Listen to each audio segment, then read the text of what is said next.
আশঙ্কাই সত্যি হলো। লাদাখের রাজধানী লেতে বুধবারের হিংসার ঘটনায় এবার আন্তর্জাতিক খ্যাতিসম্পন্ন গবেষক, ইঞ্জিনিয়ার, পরিবেশ ও সমাজকর্মী সোনম ওয়াংচুককে গ্রেফতার করল পুলিশ। জাতীয় নিরাপত্তা আইনে তাকে গ্রেফতার করা হয়েছে।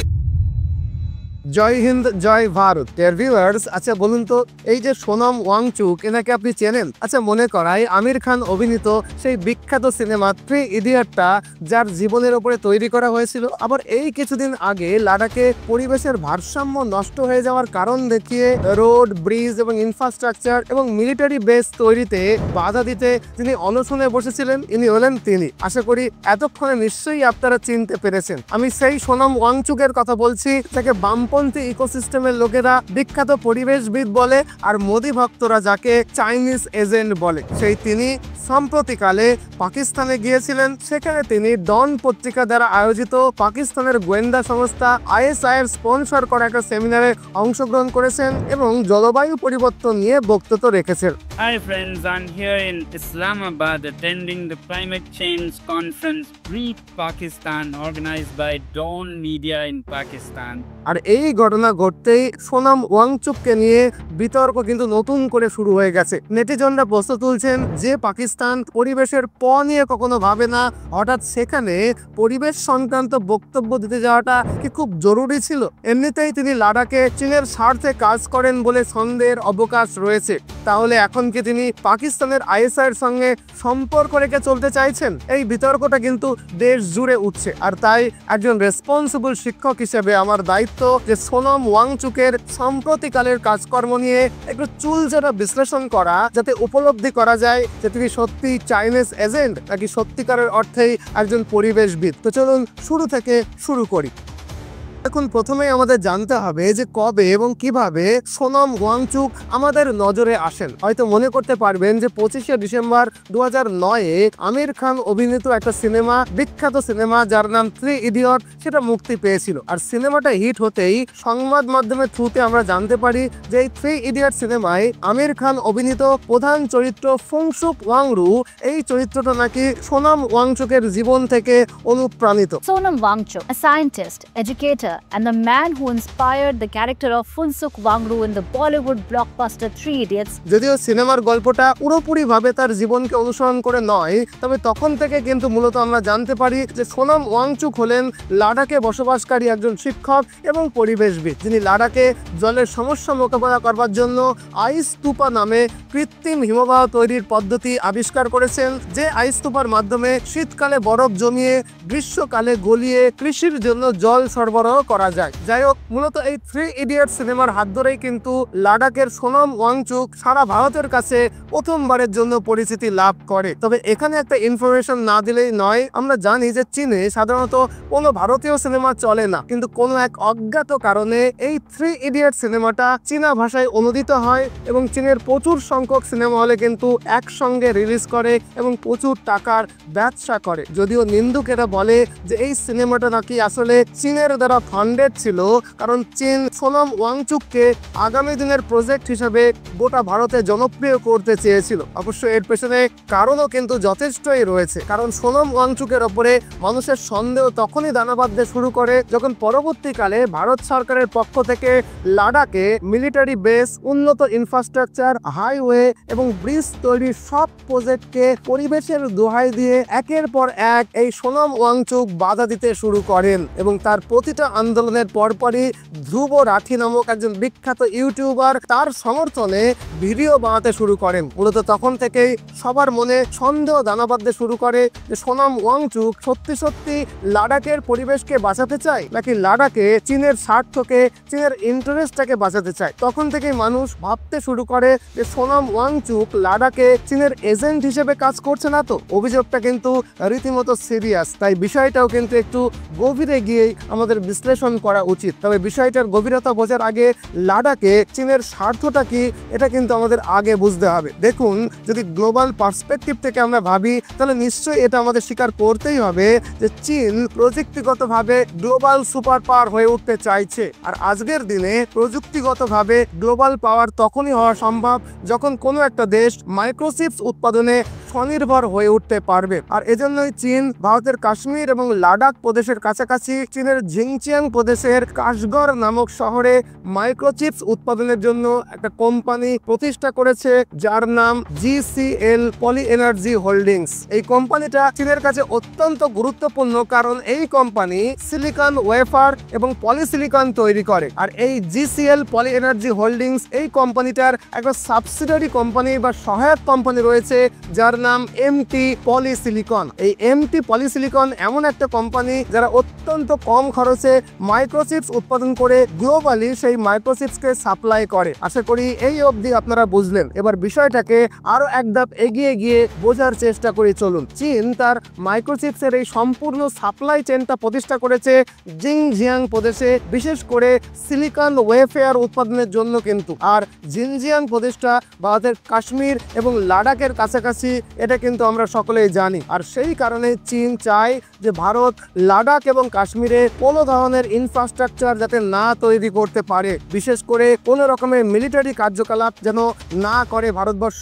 এই লাদাখে এবং কাশ্মীরে। কিন্তু কেন, চলুন সেটা আমরা একটু গভীরে গিয়ে বুঝে নিই। দেখুন, মাইক্রোচিপ যেটাকে আমরা সিলিকন ওয়েফারও বলি, এটা উৎপাদনের জন্য অনেক রকমের র মেটেরিয়াল প্রয়োজন হয়। উদাহরণস্বরূপ একটা 30 সেন্টিমিটারের মাইক্রোচিপ তৈরি করতে প্রায় 10,000 লিটার ফ্রেশ ওয়াটার প্রয়োজন এবং বিশেষ ধরনের বালি প্রয়োজন হয়। এই বালি কোথা থেকে আসে? এই বিশেষ ধরনের বালি আসে আকসাই চীন থেকে। এই আকসাই চীন হলো ভারতের বৈধ ভূখণ্ড, যেটাকে চীন অবৈধভাবে দখল করে রেখেছে। এই পয়েন্টটা কিন্তু মাথায় রেখে চলুন। এবার মাইক্রোচিপ তৈরির দ্বিতীয় গুরুত্বপূর্ণ র মেটেরিয়াল কি? সেটা হলো জল। আর এই জল আসে প্যাংগং লেক থেকে। এটাও চীনের একটা high altitude fresh water lake, আমরা জানি। এখন কথা হলো যে মাইক্রোচিপ তৈরিতে এত বেশি জল লাগে যে এই একটা প্যাংগং লেকের জল কিন্তু যথেষ্ট নয়। তাই চীন পাক অকুপাইড কাশ্মীরের কারাকোরাম এবং সাক্সগাম ভ্যালির 250টি গ্লেসিয়ার বা হিমবাহকে গলিয়ে আগামী দিনে জলের চাহিদা পূরণ করতে চায়। আর তাই 1963 সালে চীন পাকিস্তানের কাছ থেকে এই কারাকোরাম এবং সাক্স ভ্যালির এই অঞ্চল দুটিকে উপহার হিসেবে নেয়। আর এরপরে চীন G219 নামে একটা হাইওয়ে তৈরি করে, যেটা 13,000 বর্গ কিলোমিটার এলাকা জুড়ে এই সাক্সগাম ভ্যালি এবং কারাকোরাম ভ্যালির মধ্যে দিয়ে বিস্তৃত হয়ে রয়েছে। আগেই বলেছি এই অঞ্চলে প্রায় 250টি গ্লেসিয়ার বা হিমবাহ রয়েছে। চীনের পরিকল্পনা হলো এই 250টি গ্লেসিয়ার বা হিমবাহের বরফকে গলিয়ে যে মিষ্টি জল পাওয়া যাবে সেটা প্যাংগং লেকে ফেলে সিলিকন ওয়েফেয়ার তৈরি করবার জন্য যে বিপুল পরিমাণ জল লাগবে তার অভাবকে পূরণ করা হবে। আশা করি এই অবধি আপনারা বিষয়টাকে গভীরভাবে উপলব্ধি করতে পারলেন। এবার ভাবুন যে আকসাই চীন, কারাকোরাম এবং সাক্সগাম ভ্যালি এই তিনটেই কিন্তু ভারতের বৈধ ভূখণ্ড, যেটা অবৈধভাবে চীন দখল করে রেখেছে। তাই কাশ্মীর এবং লাদাখ প্রদেশে ভারতের কোনো রকমের মিলিটারি বেস এবং মিলিটারি ইনফ্রাস্ট্রাকচারকে কিন্তু চীন ভয় পাবে। এটাই খুব স্বাভাবিক একটা ব্যাপার। চীন চায় যত দ্রুত সম্ভব আকসাই চীন, কারাকোরাম এবং সাক্স ভ্যালি অঞ্চলে তাদের নিজেদের ইনফ্রাস্ট্রাকচারকে তৈরি করতে, এবং ভারত যেন কাশ্মীর এবং লাদাখ সীমান্তে কোনো রকমের ইনফ্রাস্ট্রাকচার তৈরি করতে না পারে, সেই ষড়যন্ত্রটাকে জারি রাখতে। সোজা কথায় চীন ইনফ্রাস্ট্রাকচার বানাবে, কিন্তু ভারত যেন কোনো রকম ভাবেই সীমান্তে ইনফ্রাস্ট্রাকচার বানাতে না পারে সেই ব্যবস্থাটাও করবে, যাতে করে আকসাই চীন, কারাকোরাম এবং সাক্সগাম ভ্যালির ওপরে তাদের অধিকার, মানে চীনের অধিকার দীর্ঘ সময় ধরে বজায় থাকে। আর এই কারণেই কাশ্মীর এবং লাদাখের কোনো রকমের উন্নয়ন চীনের কাছে ভীষণ রকমের আতঙ্কে। যতদিন পর্যন্ত কাশ্মীর অশান্ত ছিল আর লাদাখ সেই অশান্ত কাশ্মীরের অংশ ছিল, ততদিন চীনের কোনো রকমের সমস্যা ছিল না। কিন্তু চীনের ষড়যন্ত্রটা বুঝে 2015-16 সাল নাগাদ ভারত কিন্তু কাশ্মীরের ব্যাপারে অনেক বেশি মনোযোগী হয়ে উঠল। এরপরে আমরা জানি যে 2019 সালে প্রথম কাশ্মীরের 370 ধারা তুলে দেওয়া হলো। তারপরে কাশ্মীর থেকে লাদাখকে আলাদা করা হলো। আর তার পরের বছরেই, মানে 2020 সাল নাগাদ ভারত লাদাখের দৌলত বেগ গোল্ডি থেকে দারুকপুর শকত পর্যন্ত লাদাখে একটা হাইটেক উন্নত পরিমাণের সড়ক রাস্তা বা উন্নত হাইওয়ে তৈরি করলো। এই রাস্তা চীনের 2050-60-এর দশকে তৈরি করা G219 হাইওয়ের একেবারে সমান্তরাল ছিল, যার মানে যখন থেকে ভারত লাদাখে চীনের সীমান্তে ইনফ্রাস্ট্রাকচার তৈরি করতে শুরু করলো, তখন থেকে চীন বুঝতে পারলো যে ভারত কাশ্মীরে ফুল ফ্লেজ ডেভেলপমেন্টের দিকে একটু একটু করে এগোচ্ছে। আর যেমন যেমন ভারত কাশ্মীরের উন্নয়ন করবে তেমন তেমন চীনের বিলিয়ন ডলারের চিপ ম্যানুফ্যাকচারিং কিন্তু ঝুঁকির মুখে পড়ে যাবে, এটাও কিন্তু চীন উপলব্ধি করতে পারলো। ভারত শুধু যে এখানেই থেমে থাকলো এরকম নয়, পাশাপাশি কাশ্মীর ইস্যুতে চীন যাতে কোনো রকম ভাবে আগ্রাসন দেখাতে না পারে সেই জন্য ভারত কাশ্মীরের উন্নয়নে ভাগ নিতে পৃথিবীর অনেকগুলো গ্লোবাল পাওয়ারকে কাশ্মীরের ইনফ্রাস্ট্রাকচারে ইনভেস্ট করার জন্য সুযোগ করে দিল। আমরা জানি যে বর্তমানে কাশ্মীরে ইনভেস্টমেন্ট করার জন্য ভারত রিসেন্টলি আমেরিকা, দক্ষিণ কোরিয়া, জাপান এবং অস্ট্রেলিয়াকে আমন্ত্রণ জানিয়েছে। এই 4টি দেশের একটা কমন বৈশিষ্ট্য হলো এরা কেউই কিন্তু চীনের সঙ্গে ভালো সম্পর্ক রাখে না। অতএব লাদাখ এবং কাশ্মীরে চীন যদি কিছু করতে চায় তার মানে হলো ভারত সহ আমেরিকা, দক্ষিণ কোরিয়া, জাপান, অস্ট্রেলিয়া এই 4টি দেশের স্বার্থকে একসঙ্গে আঘাত করা। আর এই কৌশলে ভারত যখন লাদাখ এবং কাশ্মীর সীমান্ত জুড়ে দ্রুত ইনফ্রাস্ট্রাকচার তৈরি করছে তখন বেগতিক দেখে চীন তাদের এতদিনের লুকোনো তাসটাকে একেবারে সামনে এনে ফেলেছে, যেটা হলো ভারতের লাল ইকোসিস্টেম বা বামপন্থী ইকোসিস্টেম। এখন ভারতে যে লাল ইকোসিস্টেমটা চীনের স্বার্থে কাজ করে সেই সিস্টেমে কিন্তু 3টি স্তর রয়েছে। প্রথম স্তরে রয়েছে সোনম ওয়াংচুকের মতো পরিবেশ অ্যাক্টিভিস্ট যারা লাদাখে ভারতের প্রতিটা রোড, ব্রিজ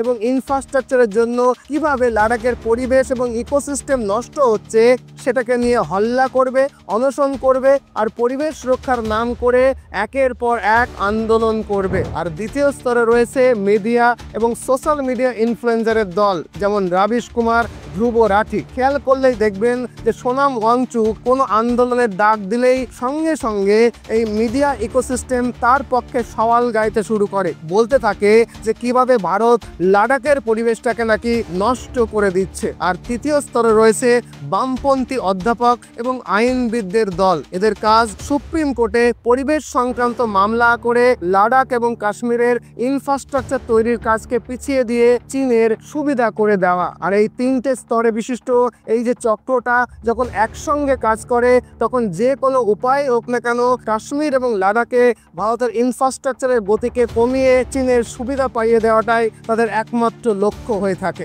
একবার ভেবে দেখুন যে পরিবেশ নিয়ে যদি এই লাল ইকোসিস্টেমের লোকেদের সত্যি মাথা ব্যথা থাকতো তাহলে চীন যেভাবে কারাকোরাম এবং সাক্স ভ্যালিতে 250টা হিমবাহকে গলিয়ে ফেলতে চাইছে সে বিষয়ে তারা নিশ্চয়ই কথা বলতো। বা চীন তাদের অবৈধ দখলে থাকা কাশ্মীরের সাক্স ভ্যালি এবং কারাকোরাম অঞ্চলে যে গতিতে ইনফ্রাস্ট্রাকচার বানাচ্ছে তাতে পরিবেশের ক্ষতি হচ্ছে এই কথাটা অন্তত তারা বলতো। কিন্তু এসব কথা তারা কিন্তু ভুলেও মুখে আনে না। অথচ চীনের আগ্রাসনকে রুখতে সীমান্তে ভারত একটা রাস্তা বানালেই কি পরিমাণে পরিবেশ নষ্ট হয়ে যাবে সেই চিন্তায় কিন্তু তাদের ঘুম আসে না। একে বলে চাচার লঙ্কা, জায়গায় জায়গায় ঝাল। দেখুন, আমি একজন শিক্ষক, তাই প্রমাণ ছাড়া কাউকে চীনের এজেন্ট বলে দেওয়াটা আমার ডিগনিটিতে আটকায়। কিন্তু যখন দেখি যে ভারতের লাল ইকোসিস্টেমের লোকেরা এক মুখে বলছে যে চীন ভারতের সীমান্ত দখল করে নিচ্ছে, ভারত কোন রকম ভাবে সামলাতে পারছে না, আবার অন্য মুখে বলছে